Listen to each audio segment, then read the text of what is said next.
We just want to let you guys know that we moved to Missouri and we got COVID.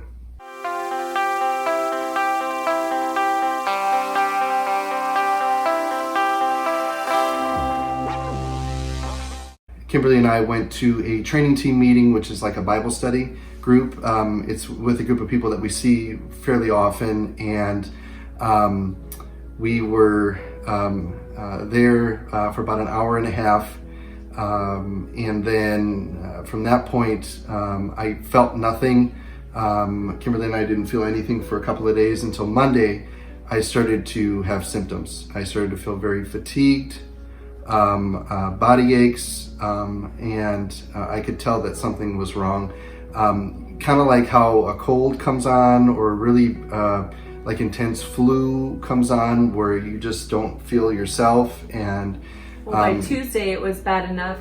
Yeah. He didn't go to class, and he does not like to miss class. Yeah. So I knew you were really not feeling well. Monday I started not feeling well. I stopped going to everything here because I could tell I was feeling sick.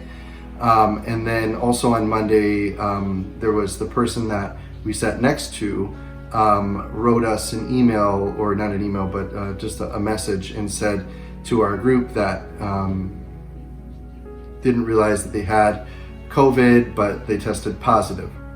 So it was kind of crazy to us how easy it was to catch something that they didn't even seem sick. So it was just kind of a surprise, because we've all quarantined when we came on campus, and then you kind of feel like you're in your bubble here. Although we do go to individual churches, so when COVID hit our campus, it was from like 4 different sources, which led to a lot of different cases here on campus. And at the same week, got an email from our church that they had been hit with over a dozen cases. So there's definitely, it was a spike right at the end of September, early October for this area. Mm-hmm.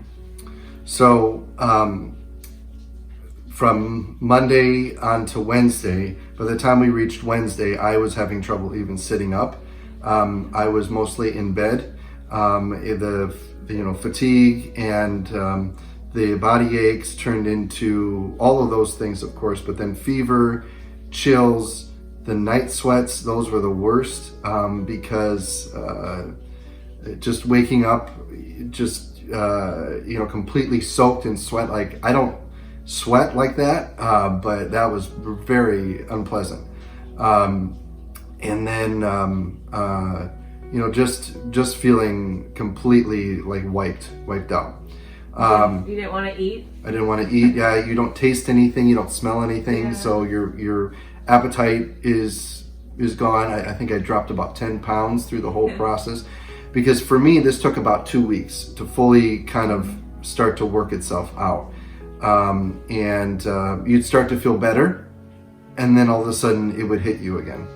And so a friend of mine actually told me that it was the opposite of birth pains. So birth pains get more intense. This thing, would, and they start getting closer together.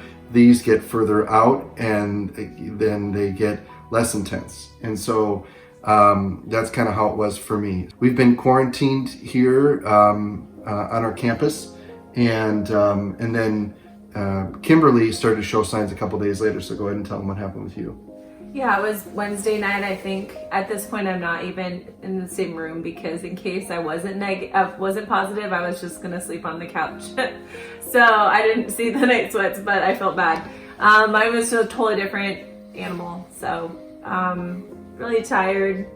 The smell and taste thing was not fun, because it made food taste really gross, because you were just tasting the texture with no flavor. It was really odd. Mm-hmm. But you would still get hungry, but not as much. So it was just an odd time of like symptom, like cornucopia. It was just kind of a whole bunch of things that varied from different cornucopia, like a smorgasbord of symptoms. But I felt thankful I wasn't as bad as Adam. I could tell he literally would come sit in the living room for a little while and then go back to the bedroom to lay down. And Adam doesn't lay down or take naps or take days off work if he doesn't have to. So I was grateful I felt well enough to handle the 2 littles who didn't seem very affected. Noah was fussy, but also teething. So there was already Tylenol helping him out. And he was well enough to start walking, so that was exciting. Seth started to say, I feel tired, my back hurts, but then he was also running laps around the house playing. Yeah. So it was kind of a varied bag for But the boys. there was a couple of days though that I could tell that Seth didn't look like himself. Yeah. I mean, it didn't last very long, but there was some time where he just looked kind of sick and not his normal self. He just kind of sat here and was kind of like zoned out. So it affected us, I think, all a little bit differently. Tomorrow we all go back to class because we've passed all the quarantine time.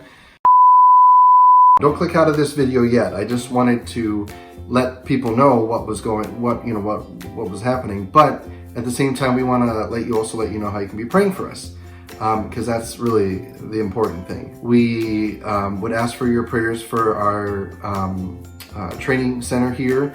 I think we had about 22 confirmed cases, possibly more, all within a very short period of time. So a lot of people got sick here, and there's some people that were a little bit older than us who went to the hospital. I think there was one person who was younger than us who went to the hospital. So it just was not good, and they had to shift all the stuff online.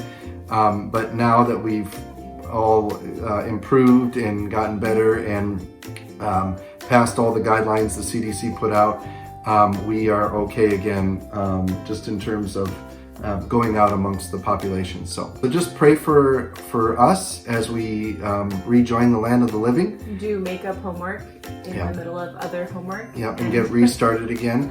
And then also pray for our group here, that we would be able to continue on with the training. We're really happy to be here and excited to do the training, but it's really hard to do that over online. There's a lot of things that take you physically being present in the class. So just pray that the Lord would just give us strength and the ability to go through all that. Coming up here are going to be some new videos. So just some videos about our family and about how the Lord brought us our two little people, one who's just turned 1 and one who is about to turn 3. We look forward to sharing those with you.